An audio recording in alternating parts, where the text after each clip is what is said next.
galera de casa. Falei 2-0 sem sustos, né? Acertei também. Eu acho que o Vasco fez uma boa partida, fez o que se esperava. O Carille conseguiu implantar, de fato, o que ele tinha prometido do controle, da posse de bola, de valorizar um pouco mais essa posse, de utilizar um meio muito mais móvel com o Jair, Tietê, o Paulinho e também o Felipe Coutinho. Claro que tem que levar em consideração que o nível do Madureira não é o nível que o Vasco vai ter durante a temporada, mas o que ele prometeu, ele cumpriu. O Vasco fez 30 minutos muito bons no primeiro tempo, principalmente com essa trinca de volantes aí. Para mim, inclusive, na primeira etapa, o Tietê foi o melhor em campo. Nada que me espante, porque é um jogador que eu já conheço, sabia que ia render no Vasco da Gama. Assistência no primeiro gol? Exatamente. Deu assistência ali na roubada, depois o Paulinho conseguiu aproveitar, entrou muito bem, o Paulinho jogando do lado esquerdo, o Jair um pouco mais centralizado e o Tietê do lado direito, um meio que mostrou qualidade técnica e também mostrou intensidade nesse primeiro tempo.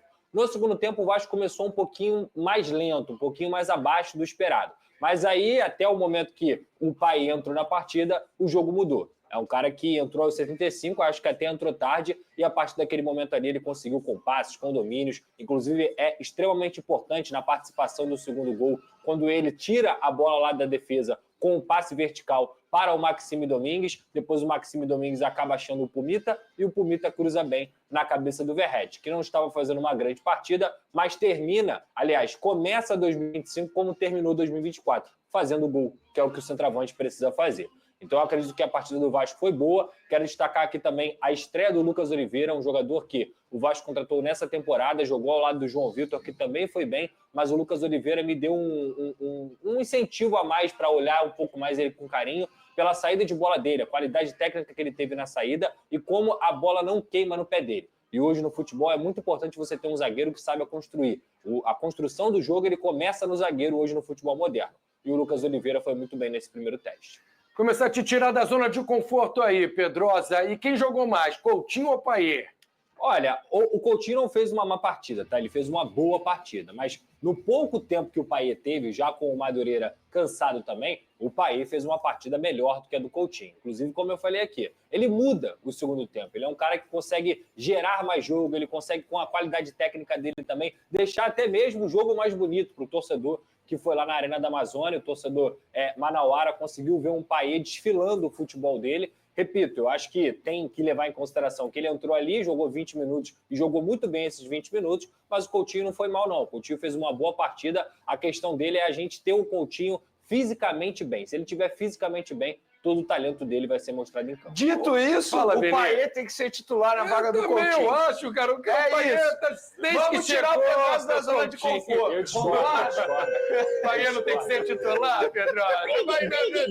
Vai de voadora, Nenê. Vai de voadora. É isso, ou coloca os dois, ou o Coutinho é o titular. É o amor que ele tem pelo Coutinho. Não é amor, não, cara. É a questão do seguinte: uma coisa é você jogar 20 minutos, 25 minutos, com todo mundo cansado e entrar no segundo tempo, e outra rotação. Você está descansado, você joga muita bola, porque o país joga muita bola, é craque, joga muito, muito, muito.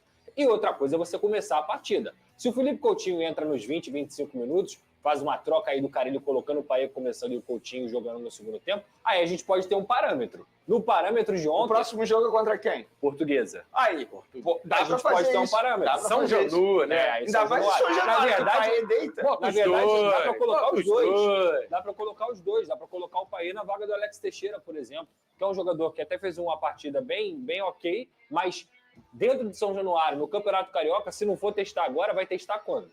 Então, assim, na minha visão, dá para jogar assim, principalmente porque o Vasco está jogando com 3 volantes. Isso protege um pouco mais a zaga. Ô, Vene, foram só os times titulares voltarem, os principais, né? A gente teve o exemplo aí do Vasco e do Fluminense, ganharam numa boa. Aquela dificuldade toda que os times... O terceiro time estava passando. E o Malvadinho, que ganhou de 5 a 0. Só o Flamengo venceu com o terceiro time, né? E o Malvadinho, que ganhou de 5 a 0. Nem precisou botar titular. Pegou o Bangu bananada. E agora o Bangu é bananada. Vocês também adoram desvalorizar 5 a 0. Não, brincadeira essa parte, assim, eu já imaginava. Tem uma diferença grande aí, né, dos times titulares para aquele time que estava jogando, terceiro time. Exatamente, não tem nem comparação. Né? Tanto é que ontem eu já imaginava que o Vasco fosse ganhar do Madureira.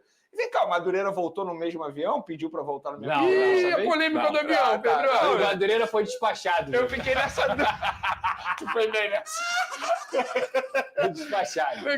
Mas eu já imaginava que o Vasco fosse ganhar, confesso para você que eu esperava até uma dificuldade maior, vou ser bem sincero, questão de física, a parte física, por ser o primeiro jogo, tem até questão de entrosamento. Eu ia destacar a partida que o Lucas Oliveira fez, porque foi uma estreia dele, um zagueiro que chegou aí também, depois de muitas tentativas do Vasco da Gama, o Vasco, enfim, conseguiu a contratação desse jogador, ele foi bem, gostei da partida dele, e eu, assim, embora eu tenha brincado aqui, mas eu acho que o Paê, ele merece uma chance como titular. Não sei se ao lado do Coutinho, não sei se com o Coutinho ficando como opção no banco de reserva, eu não sei o que o cara ele pode fazer.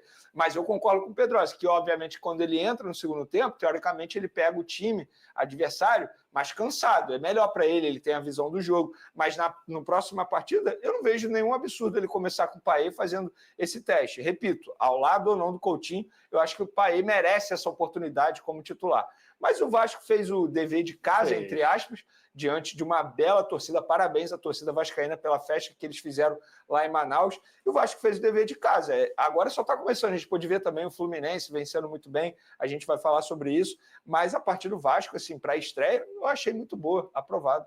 Tem pergunta para o Pedrosa no Twitter. O pessoal está me avisando aqui. A gente pode colocar a pergunta aí. Tá ali. Tchê e Paulinho, Paula. O Paulinho já superaram. Tá rindo de quê, Pedrosa? É uma pergunta séria, cara. E o Jair, o Jair superou o Casimiro também. Ô, Pedrosa, de repente, um lado negativo, assim, para botar também uma pimenta. O Verratti era a grande arma do time no ano passado. Ele é muito bom no jogo aéreo. Para explorar essa qualidade dele, a gente precisa de jogadores ali que vão ao fundo e cruzam. Senão você não aproveita esse lado positivo. O cara é um dos melhores cabeceadores atualmente que jogam aqui. E aí o cara fica sem aparecer no jogo, aquele futebol de toque. Não tem que equilibrar isso. O cara ser acionado no jogo aéreo também. Inclusive, ontem o Carille falou sobre isso, o Vinique. A sua pergunta é muito pertinente. Ele falou ontem, eu gostei da produção, mas tem que melhorar ainda mais. A gente tem que dar mais bola para o Verratti. A gente tem que fornecer mais bolas para ele. O Carille foi muito bem nessa coletiva de ontem, falou que estava apaixonado, inclusive, pelo Vasco da Gama, por trabalhar no Vasco da Gama. Então, acho que é uma questão realmente de fornecimento. Ter uma arma como o Piton, por exemplo, ela não pode ser deixada de lado. Por mais que o Vasco fosse muito refém dessa arma, não pode ser só essa arma, mas deixar de utilizar também é um erro. Então, eu acho que o Vasco tem que ter um repertório maior. O no cabeceio mostrou isso para explorar. E o Vasco tem que buscar um centroavante reserva com outras características do Verratti. Para quando você, em algum momento do jogo, quiser mudar a partida, mudar o jeito do Vasco jogar, você ter uma opção. Mas o Verratti é titular absoluto, incontestável. Eu já falei isso aqui. Inclusive, terminou ano passado, nos 2 últimos jogos, fazendo gol e já começou esse ano de novo fazendo gol. O Verratti é titular do Vasco, ele precisa realmente de ter oportunidades, porque tendo oportunidades ele vai cravar. O Flamengo... E aí, vocês conseguiram acompanhar nesse momento as palavras dos comentaristas do SBT após a vitória do Vasco da Gama frente à equipe do Madureira.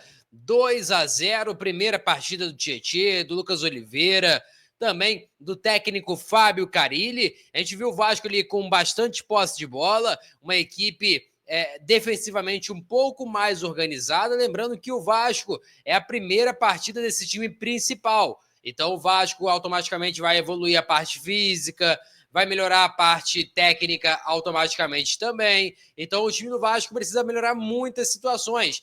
Uma das coisas que eu acho que é necessário também seria fechar ali com um cara para fazer as pontas, né? 1 a 2 reforços. Eu acho que 2 reforços seria o ideal para a equipe do Vasco para conseguir levar a temporada adiante com maior tranquilidade. O Vasco, uma equipe ali que, para municiar o Verratti, naquela bola na linha de fundo ali, seria muito interessante ter um cara, por exemplo, só para a galera ter uma ideia, um Brian Rodrigues e também um Wanderson. Poderia ser uma boa essa dupla aí se pintasse do Vasco. Primeiro, tecnicamente muito bom. Segundo, 2 caras que poderiam facilmente servir Pablo Verratti, o Pirata, para aumentar o número de gols e a estatística do artilheiro argentino da equipe do Vasco para a temporada de 2025. Quero saber de vocês. Vocês acham que o Vasco foi de 0 a 10? Ó, vamos lá, de 0 a 10. Qual foi a nota que você dá para o Vasco da Gama na partida frente à equipe do Madureira? Quero saber de vocês. coloca nos comentários que eu vou estar lendo geral para saber o que vocês acharam dessa primeira partida do time principal do Vasco da Gama. Peço a você que deixa o like, é muito importante para o nosso canal. Acione o sininho de notificação para perder nenhum conteúdo. Nossa meta é até alcançar 50 mil, conto muito com a sua ajuda e também com a sua moral. Vou ficando por aqui, valeu, tamo junto e é nóis! Fui!